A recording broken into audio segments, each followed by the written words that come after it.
Assalamualaikum warahmatullahi wabarakatuh. Alhamdulillah anak-anakku sekalian, kita berjumpa online kembali di mata pelajaran IPS. Ibu masih membahas bab 3, namun pada kesempatan kali ini Ibu akan menyampaikan materi bab 3 yang terakhir. Subbabnya itu mengenai tumbuh dan berkembangnya semangat kebangsaan.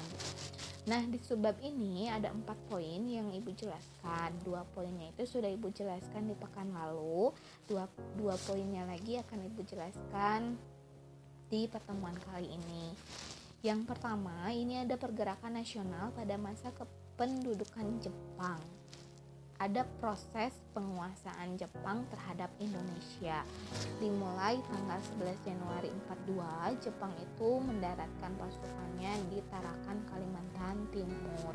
Kemudian pada tanggal 16 Februari 42, Jepang itu berhasil menguasai Palembang.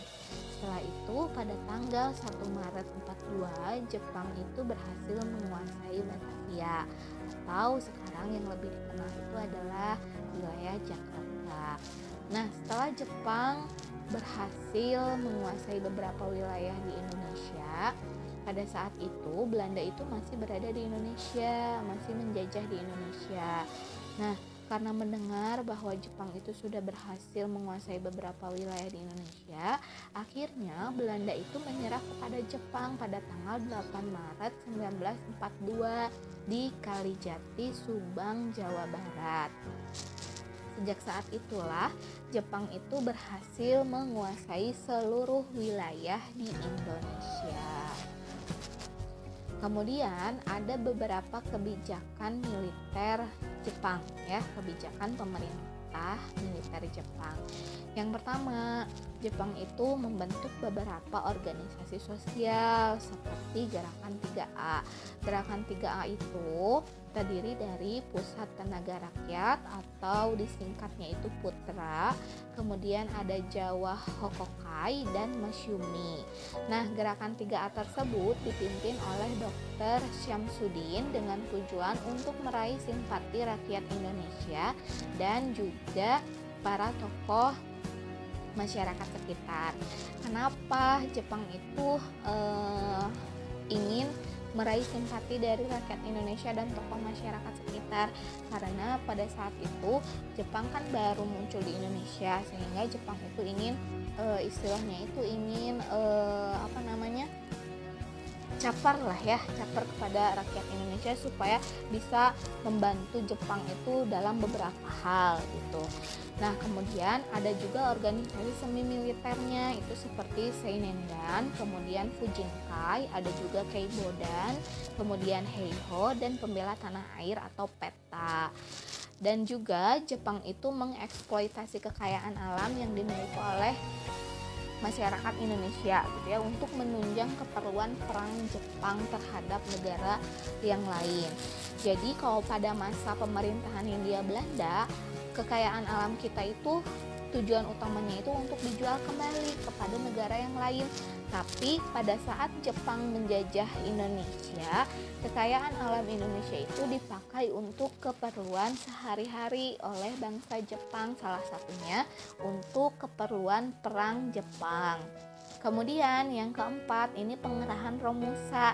Jadi Romusa itu kerja paksa, di mana Jepang itu mencari bantuan tenaga kerja yang lebih besar untuk membantu perang dan melancarkan aktivitas Jepang. Kemudian ada beberapa sikap kaum pergerakan, Ini karena Jepang itu membuat banyak organisasi, sehingga ada beberapa tokoh yang memanfaatkan organisasi-organisasi bentukan Jepang. Salah satunya organisasi Putra. Nah, organisasi Putra itu dijadikan sebagai sarana komunikasi dengan rakyat. Tokohnya itu Soekarno, Muhammad Hatta, Ki Hajar Dewantara, dan Kiai Haji Mas Mansur. Kenapa dipakai untuk komunikasi dengan rakyat? Agar tokoh-tokoh tersebut itu bisa mendiskusikan bagaimana caranya melakukan perlawanan terhadap penjajahan Jepang dan bagaimana caranya bisa mengusir bangsa-bangsa Jepang dari Indonesia.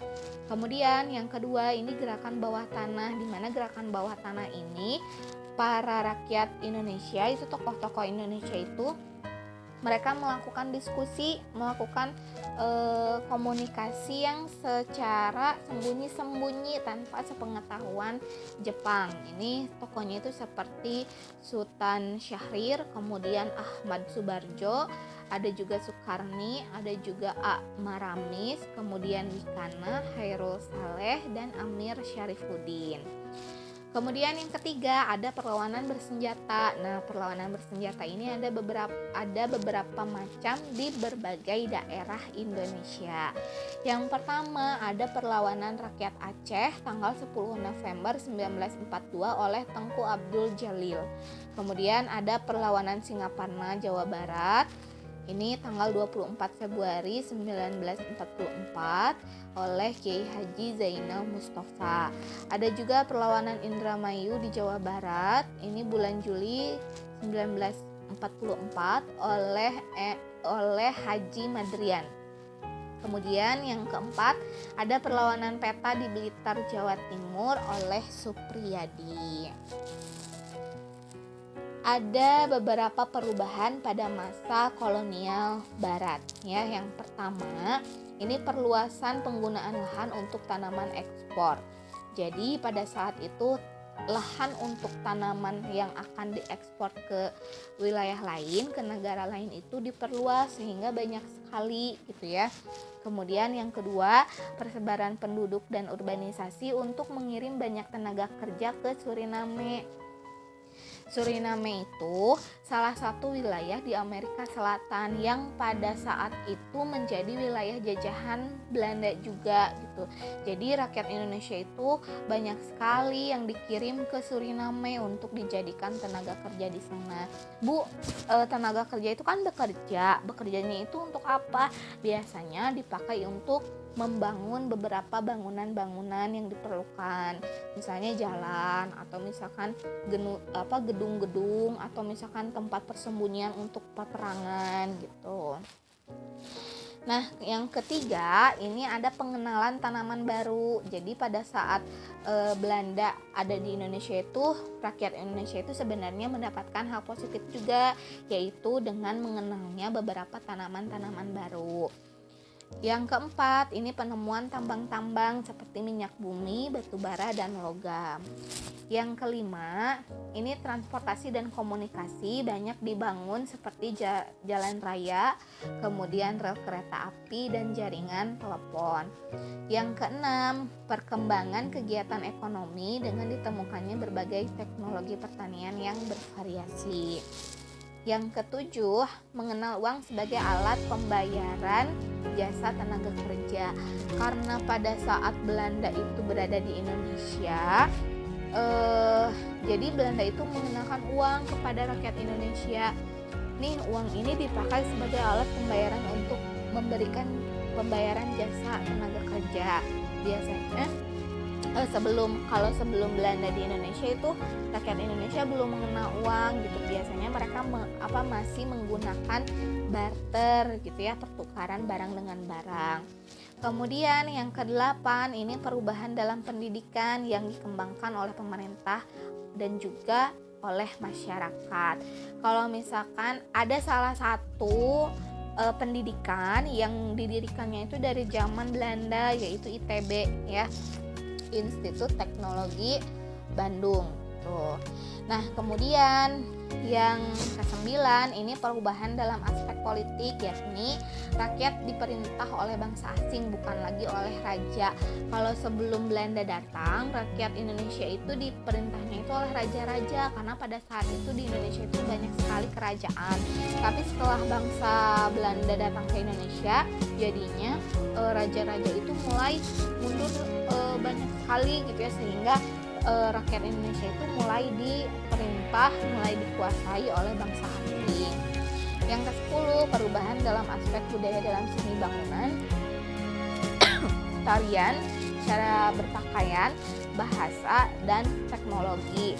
Contohnya dengan adanya bahasa serapan yang dari bahasa Belanda kemudian sekarang menjadi bahasa Indonesia. Contohnya itu kata pompa ya. Pompa itu kalau dari Belandanya itu pom POMP. Nah, kalau di Indonesia itu menjadi pompa tapi memiliki arti yang sama. Nah, kemudian ini perubahan masyarakat pada masa penjajahan Jepang. Kalau tadi Belanda, sekarang Jepang. Ini dalam aspek geografi itu tanaman jarak itu dijadikan sebagai minyak yang dibutuhkan sebagai mesin perang. Kemudian yang kedua, perubahan dalam aspek ekonomi, di mana perkebunan tanaman ekspor diganti menjadi lahan pertanian untuk kebutuhan sehari-hari. Kemudian yang ketiga ini perubahan dalam aspek pendidikan. Jadi pada saat Jepang di Indonesia itu pendidikan itu sangat turun karena bangunan-bangunannya mulai berkurang gitu, yang tadinya berapa ratus, berapa ribu jadi hanya beberapa saja gitu ya. Kemudian dalam aspek politik juga Jepang itu membubarkan semua organisasi yang ada pada zaman Belanda. Kemudian dalam perubahan budaya, Jepang itu memberikan ajaran Shintoisme itu. Jadi Shintoisme itu satu ajaran yang dianut oleh orang-orang Jepang gitu. Jadi istilah Indonesia mah Jepang itu ingin menjepangkan rakyat Indonesia gitu. Nah, anak-anakku, itu saja yang Ibu sampaikan kali ini. Terima kasih banyak atas perhatiannya. Alhamdulillah materi bab 3 sudah selesai. Insya Allah Ibu akan menyampaikan materi bab 4 di pekan-pekan berikutnya. Wassalamualaikum warahmatullahi wabarakatuh.